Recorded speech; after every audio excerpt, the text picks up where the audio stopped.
आज जिन युवा साथियों को नियुक्ति पत्र मिल रहे हैं उनके लिए भी यह एक यादगार दिन है, लेकिन साथ साथ देश के लिए भी ये बहुत ऐतिहासिक दिवस है। 1947 में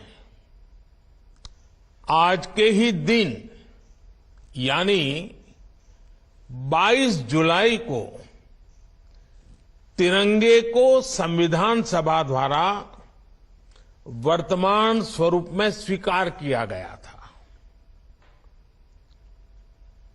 इस महत्वपूर्ण दिन आप सभी को सरकारी सेवा के लिए ज्वाइनिंग लेटर मिलना ये अपने आप में बहुत बड़ी प्रेरणा है।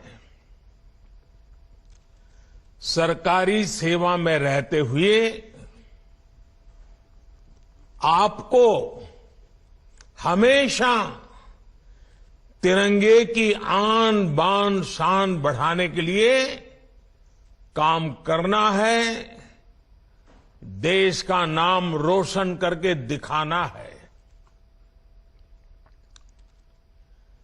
आजादी के अमृत महोत्सव में जब देश विकसित होने के लक्ष्य पर काम कर रहा है, आपका सरकारी नौकरी में आना ये बहुत बड़ा अवसर है। ये आपके परिश्रम का परिणाम है। मैं नियुक्ति पत्र पाने वाले सभी युवाओं को और आपके परिवारजनों को भी बहुत बहुत बधाई देता हूं, बहुत बहुत शुभकामनाएं देता हूं। साथियों, आजादी के इस अमृत काल में सभी देशवासियों ने अगले 25 वर्ष में भारत को विकसित भारत बनाने का संकल्प लिया है। आप सभी के साथ ही भारत के लिए भी ये अगले 25 साल, जैसे आपके जीवन में अगले 25 साल महत्वपूर्ण है, वैसे ही भारत के लिए अगले 25 साल बहुत ही अहम है। आज दुनिया में भारत के प्रति जो विश्वास बना है, भारत के प्रति जो आकर्षण बना है, आज भारत की महत्ता बनी है, हम सबको मिलकर के इसका पूरा लाभ उठाना है। आपने देखा है कि भारत सिर्फ 9 वर्षों में दुनिया की 10वें नंबर की अर्थव्यवस्था से 5वें नंबर की अर्थव्यवस्था बन गया है। आज हर एक्सपर्ट ये कह रहा है, कुछ ही वर्षों में भारत दुनिया की टॉप 3 इकोनॉमी आ जाएगा। टॉप 3 इकोनॉमी में पहुंचना ये भारत के असामान्य सिद्धि बनने वाला है। यानी हर सेक्टर में रोजगार के अवसर भी बढ़ने वाले हैं और सामान्य नागरिक की आय भी बढ़ने वाली है। हर सरकारी कर्मचारी के लिए भी इससे बड़ा कोई अवसर नहीं हो सकता है, इससे बड़ा कोई महत्वपूर्ण समय नहीं हो सकता है। आपके फैसले, आपके निर्णय देश हित में, देश के विकास को गति देने वाले होंगे ही, ये मेरा विश्वास है। लेकिन ये मौका, ये चुनौती, ये अवसर, सब कुछ आपके सामने है।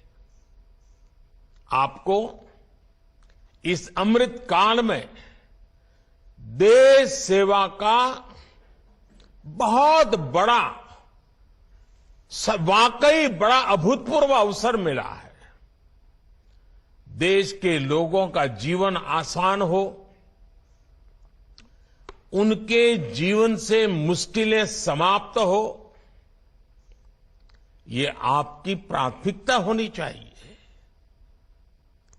आप जिस भी विभाग में नियुक्त हो, जिस भी शहर या गांव में हो, हमेशा इस बात का ध्यान रखिएगा कि आपके कार्यों से जन सामान्य की कठिनाइयां कम हो, मुसीबतें दूर हो, ईज ऑफ लिविंग बढ़े और साथ साथ 25 साल के अंदर अंदर देश को विकसित भारत बनाने के सपने के भी अनुकूल हो।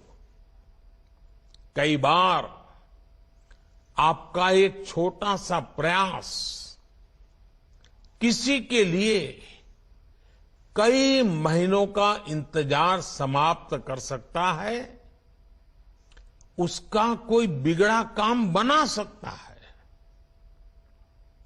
और आप मेरी एक बात जरूर याद रखिएगा, जनता जनार्दन ईश्वर का ही रूप होती है। जनता से मिलने वाला आशीर्वाद, गरीब से मिलने वाला आशीर्वाद भगवान के आशीर्वाद के बराबर ही होता है।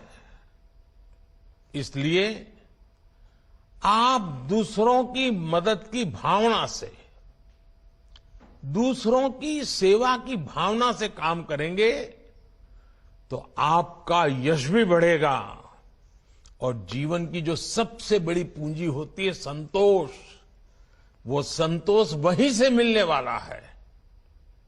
साथियों, आज के इस कार्यक्रम में बैंकिंग सेक्टर के काफी लोगों को नियुक्ति पत्र मिल रहे हैं। अर्थव्यवस्था के विस्तार में हमारे बैंकिंग सेक्टर की बहुत बड़ी भूमिका होती है। आज भारत उन देशों में से एक है जहां का बैंकिंग सेक्टर सबसे मजबूत माना जाता है। लेकिन 9 वर्ष पहले ऐसी स्थिति नहीं थी।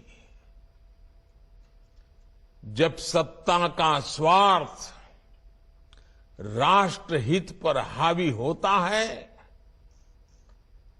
तब कैसी बर्बादी होती है, कैसा विनाश होता है। देश में कई उदाहरण हैं। ये हमारे बैंकिंग सेक्टर ने तो पिछली सरकार के दौरान ये बर्बादी को देखा है, झेला है, अनुभव किया है। आप लोग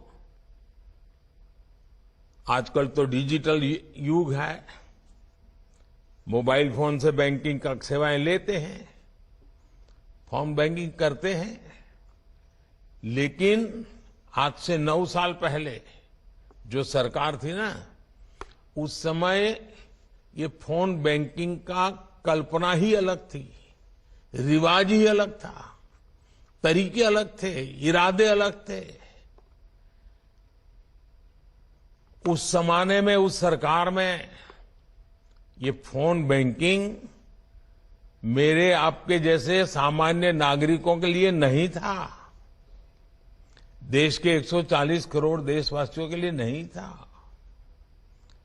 उस समय एक खास परिवार के करीबी कुछ ताकतवर नेता बैंकों को फोन करके अपने चहेतों को हजारों करोड़ रुपए का लोन दिलवाया करते थे।